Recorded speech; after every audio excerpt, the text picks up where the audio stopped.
Всем привет! А с вами, как всегда, Лада Матвеева и, конечно же, передача «Достояние». Сегодня мы познакомимся с активистом, лидером, волонтером нашего города в прошлом, а теперь уже со студенткой первого курса Санкт-Петербургского медицинского вуза, ну или просто с моей сестрой, с Матвеевой Татьяной.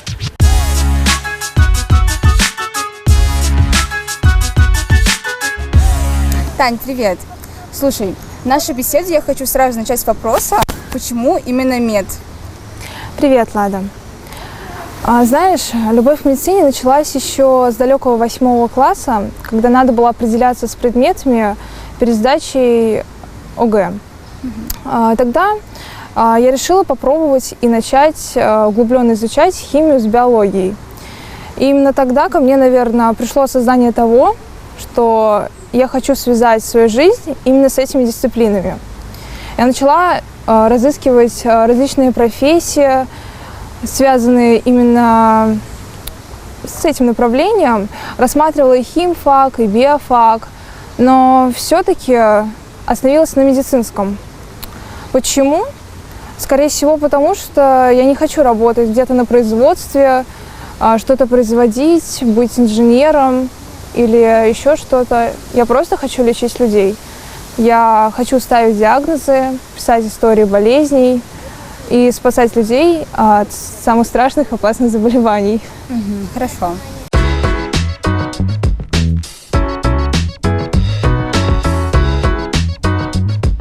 Тань, давай о вузе поговорим чуть позже, а сейчас вспомним твою канашскую прошлую жизнь.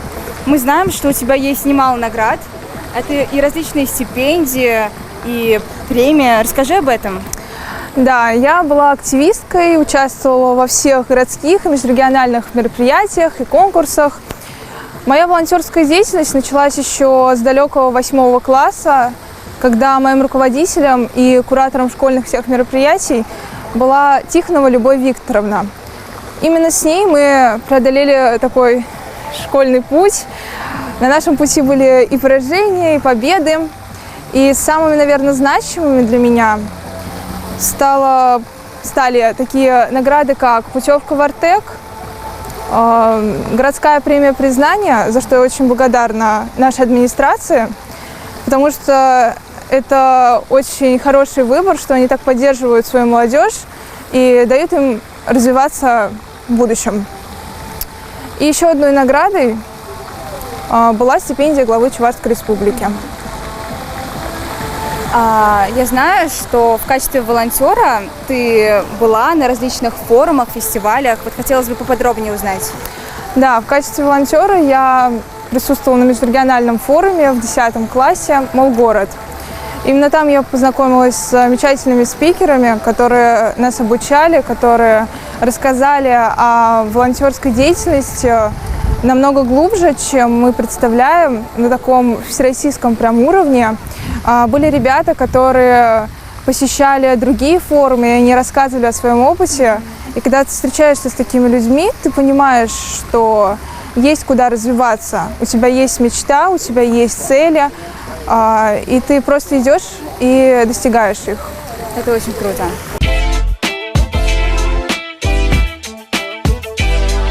Тань, в своем разговоре ты упомянула про Артек. Расскажи о жизни в лагере. Да, Артек, конечно, это замечательный лагерь. Влад, ты, наверное, помнишь, что еще, когда мы путешествовали с родителями по Крыму, остановились на смотровой площадке, откуда был виден международный детский лагерь Артек. Да, Тань, я прекрасно это помню. Именно на том месте мы поставили себе цель. И я считаю, что мы ее достигли.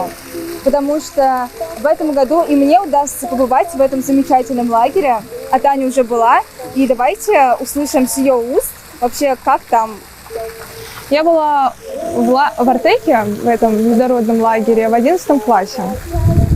И поняла, что это бесценный опыт — побывать каждому ребенку там. Ты учишься общению, ты видишь, насколько талантливые люди живут на разных уголках нашего мира. И даже сейчас в Питере я увидела свою подружку, и мы до сих пор хорошо поддерживаем с ней связи. Так что Артек, он сближает, он объединяет, он самый лучший. Тань, ты, конечно, рассказываешь очень интересно, но давай перейдем к другой теме. Тема ЕГЭ. Я считаю, что она актуальна в современном мире, тем более для нашей молодежи.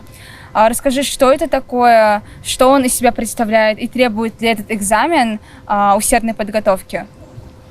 Да, ЕГЭ требует усердной подготовки, разбора каких-то прям досконально каких-то тем и заданий. Я сама сдавала ЕГЭ в прошлом году и готовилась к нему 2 года. Готовилась усердно, с репетиторами, с курсами, но все-таки считаю, что никто не сможет дать тебе такого результата, пока ты сама этого не захочешь. То есть репетитор и различные курсы, они помогают, и самое главное, они только направляют тебя на изучение этого предмета. Они показывают, на что нужно сделать упор, и дальше ты сам решаешь, учить тебе это или нет, углубляться тебе это во все или нет. И от этого возникает результат. То есть насколько ты вложишься за 10-11 класс, такой результат и выйдет. И еще мне хотелось сказать и предупредить сдающих, да, что главное здесь не перегореть. Потому что когда ты сутками напролет решаешь задачи и читаешь учебники, ты настолько выматываешься, что тебе уже ничего не надо. У тебя пропадает просто какая-то мотивация, и ты не достигнешь того результата, который тебе хотелось бы.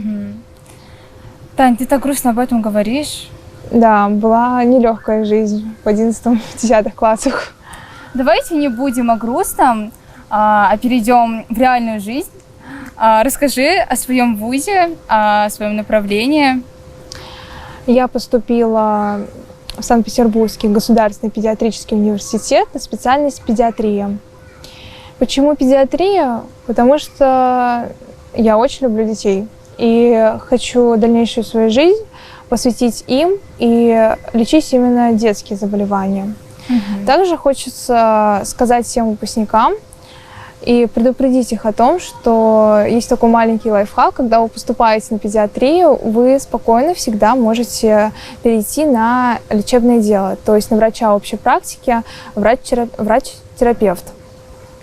А с лечебного дела на педиатрии вы уже никогда не сможете этого сделать. На педиатрии мы учим нормы как детей, так и взрослых.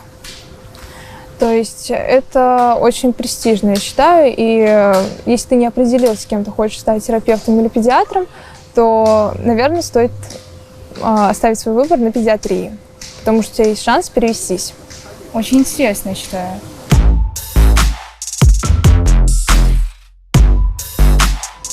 Тань, а расскажи о своих первых впечатлениях о вузе.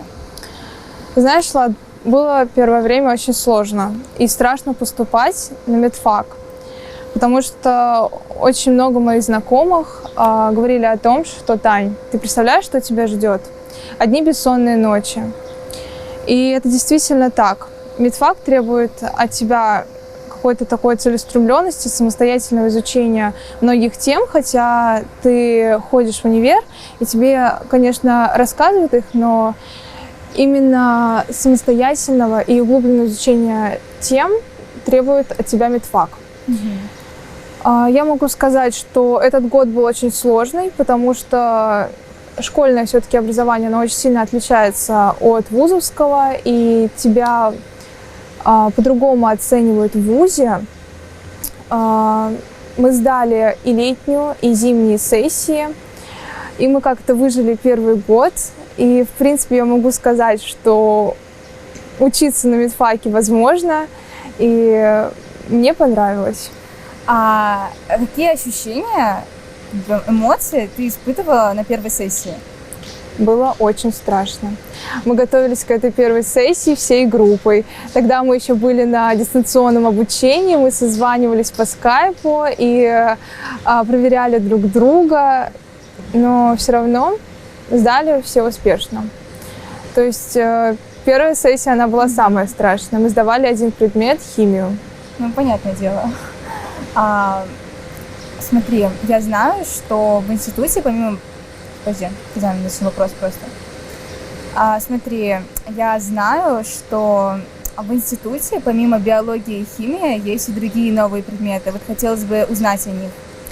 Да, в медвузе есть профильные предметы, такие как анатомия, гистология, биохимия, физиология. А какой тебе больше по душе? По душе, наверное, за первый курс это анатомия и гистология. Анатомия, потому что мы обязаны, как медики, знать все части человеческого тела. И гистология, потому что это своя атмосфера, когда ты смотришь в микроскопе эти препараты, смотришь части тела, различные мельчайшие детали и изучаешь это, клетки. Так что это очень интересно. Здесь своя завораживающая атмосфера. И я даже думаю о том, чтобы далее стать, может быть, гистологом. Ой, это очень круто.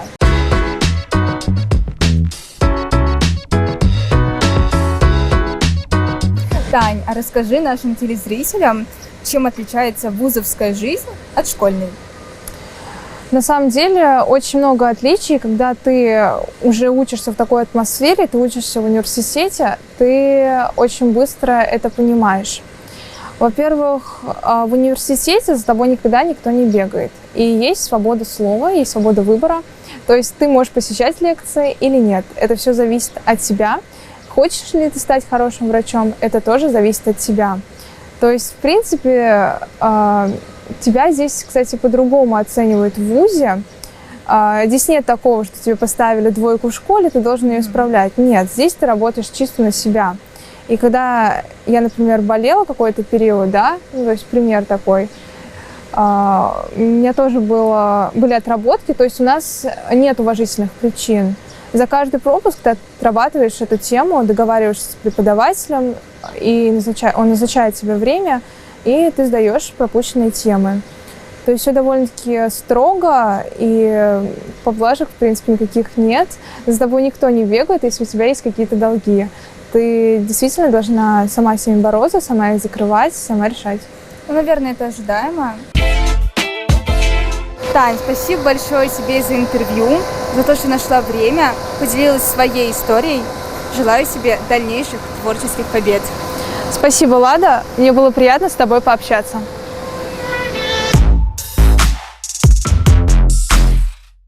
Дорогие телезрители, на этом наша передача подошла к концу. Встреча с Таней была очень интересной и познавательной. Надеюсь, вам была полезна та информация, которую она рассказала. Может быть, кто-то надумал поступать на медфак? Ну а я с вами не прощаюсь, а всего лишь говорю: до новых встреч!